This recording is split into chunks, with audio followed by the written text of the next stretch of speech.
अजब तेरी लीला गजब तेरा खेल, छुछुंदर के सर पे चमेली का तेल। ये बात एक रिटायर्ड आईएएस अधिकारी जो कि बिहार के पूर्व मुख्य सचिव रह चुके हैं, उन्होंने कहा है केचुआ के लिए।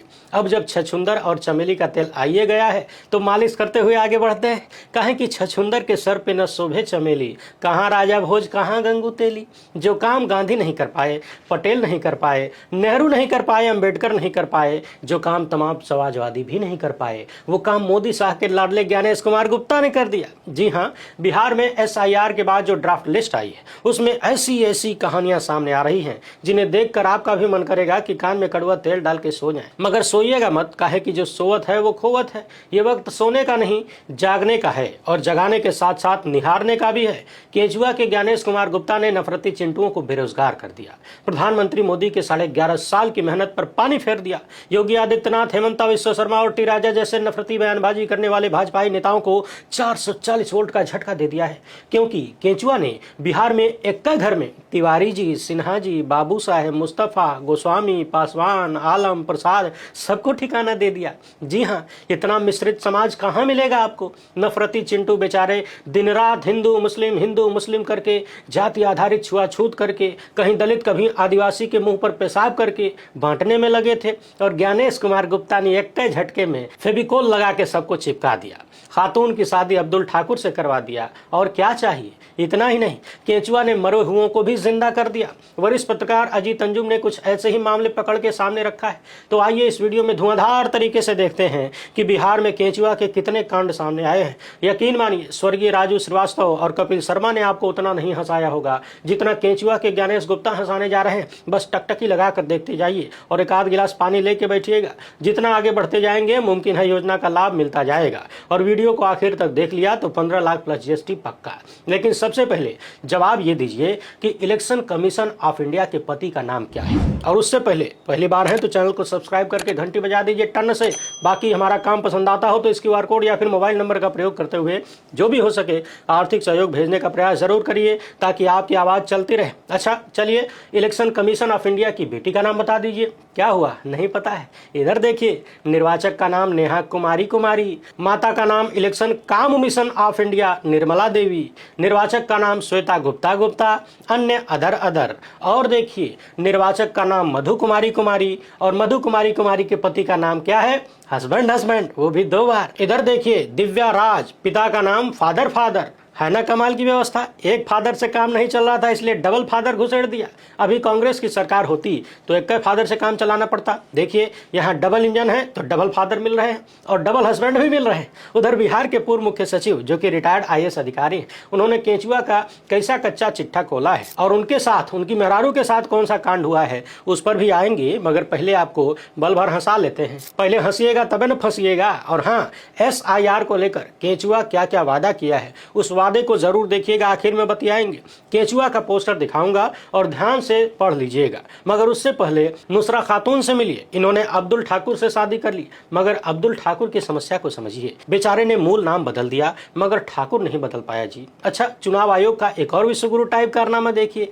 निर्वाचक का नाम वंश रोपण कुंवर, उम्र 54 साल। मगर ऐसा लगता है कि चुनाव आयोग ने डायरेक्टर 40 साल उमरिया कम कर दिया है और 14 साल के बच्चे की फोटो लगा दी। है ना कमाल का केचुआ। क्या दुनिया के किसी केचुआ की इतनी हैसियत है कि वो 54 साल के व्यक्ति की उम्र इकट्ठे 40 साल कम करके 14 साल के लड़के का फोटो लगा दे? ये केवल महामानव की सत्ता में ही मुमकिन हो सकता है। काहे कि मुमकिन है, योजना चल रही है। अब तक आपने देखा कि एक ही नंबर के मकान में कई जाति धर्म के लोग रहते हैं। 54 साल वाले की जगह बच्चे की फोटो लग जाती है। मुस्लिम महिला का पति आधा हिंदू आधा मुस्लिम निकलता है। अब एक और बड़ा कारनामा देखिए। वरिष्ठ पत्रकार अजीत अंजुम ने ट्वीट किया है कि बेगूसराय के डीएम साहेब आपके जिले के साहेबपुर कमाल विधानसभा में बूथ संख्या 107 की ड्राफ्ट लिस्ट में मृतकों के नाम कैसे शामिल हो गए। 2 नाम फिलहाल आपको दे रहा हूं, और भी ऐसे कई नाम हैं। प्रेम कुमार का निधन 2024 जून में हो चुका है और ये केंद्रीय मंत्री गिरिराज सिंह के रिश्तेदार भी हैं। वाह भैया। वैसे यहाँ एक बात और समझने वाली है, क्या भाजपा के मंत्रियों के रिश्तेदारों को मरने के बाद भी जिंदा किया जा रहा है। वहीं अभिनंदन कुमार का निधन 2023 में हो चुका है। इसी विधानसभा में बीएलओ की तरफ से अधूरे फॉर्म जमा किए जाने की रिपोर्टिंग की वजह से मुझ पर एफआईआर कराई गई। यानी जिस विधानसभा में रिपोर्टिंग के लिए अजित अंजुम जी के खिलाफ एफआईआर हुई, उसी विधानसभा में मरे हुए लोगों को केंचुआ ने जिंदा कर दिया। अब बताइए, क्या दुनिया के किसी चुनाव आयोग की इतनी क्षमता है कि वो मुर्दों को जिंदा कर दे? वैसे पिछले दिनों सुप्रीम कोर्ट ने याचिकाकर्ताओं से कहा था कि आप 15 ऐसे नाम ढूंढ कर लाइए जिन्हें मृत बताकर नाम काट दिया गया हो और वो जिंदा घूम रहे हो। अब देखने वाली बात यह है कि जो मर चुके हैं उनको जिंदा करने पर सुप्रीम कोर्ट क्या कहता है। अब अपनी स्क्रीन पर तेजस्वी यादव का निर्वाचन कार्ड देखिए। संदीप सिंह शेयर करते हुए लिख रहे हैं कि तेजस्वी यादव का जो ईपीआईसी नंबर है वो फला फला है, मगर चुनाव आयोग जो जारी किया है वो नंबर बदल गया है। इन्होंने लिखा है कि ये तो जल्दबाजी में चुनाव आयोग की धांधली नई वाली पकड़ी गई है। अब जब तेजस्वी यादव नहीं ढूंढ पा रहे हैं तो आम आदमी कैसे ढूंढेगा? चुनाव आयोग आरजेडी के जाल में फंस गया। हालांकि ये मामला हमने पिछली वीडियो में भी बता दिया था कि तेजस्वी यादव जिस ईपीआईसी नंबर से अपना नाम ढूंढ रहे थे उससे नहीं मिल रहा था और प्रशासन ने तेजस्वी यादव का जो पहचान पत्र बताया उसमें ईपीआईसी नंबर अलग है। तो सवाल यह है कि क्या बदल दिया गया?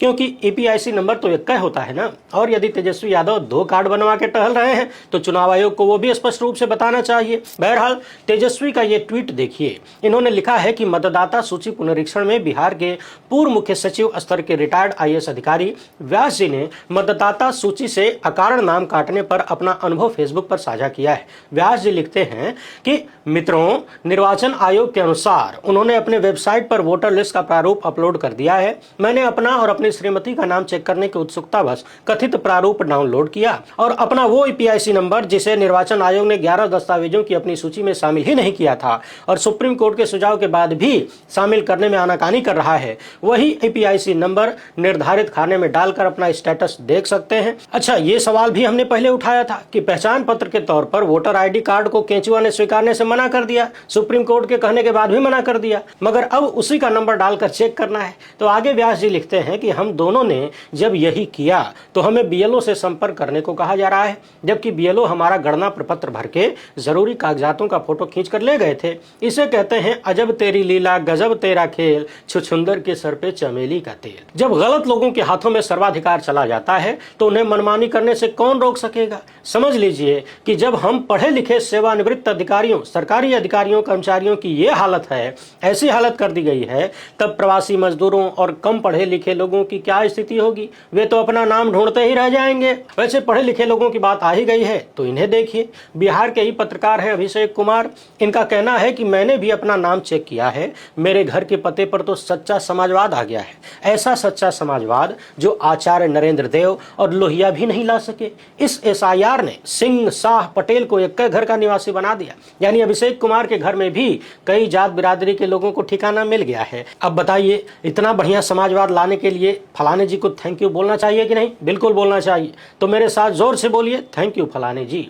अब एक नजर इधर भी दौड़ाइए। ये जो मकान नंबर है 107, इसमें कई जाति धर्म के लोगों को ठिकाना दे दिया गया है।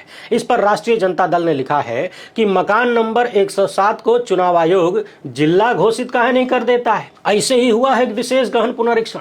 चुनाव आयोग के अधिकारियों को इसके लिए भाजपा की ओर से विभिन्न पोस्ट रिटायरमेंट स्कीम और नियुक्तियों का लाभ मिलेगा। और अब जरा आप लोग केंचुआ का ये वाला पोस्टर देख लीजिए और आनंद लीजिए, बातें सुनिए। इन बातों को सुनकर आपको भोजपुरी की वही कहावत आएगी कि बतिया बाय करतुतिया ना, मेहरी बाय घर खटिया ना। यानी बात बहुत बड़ी बड़ी है, काम एक पैसे का नहीं।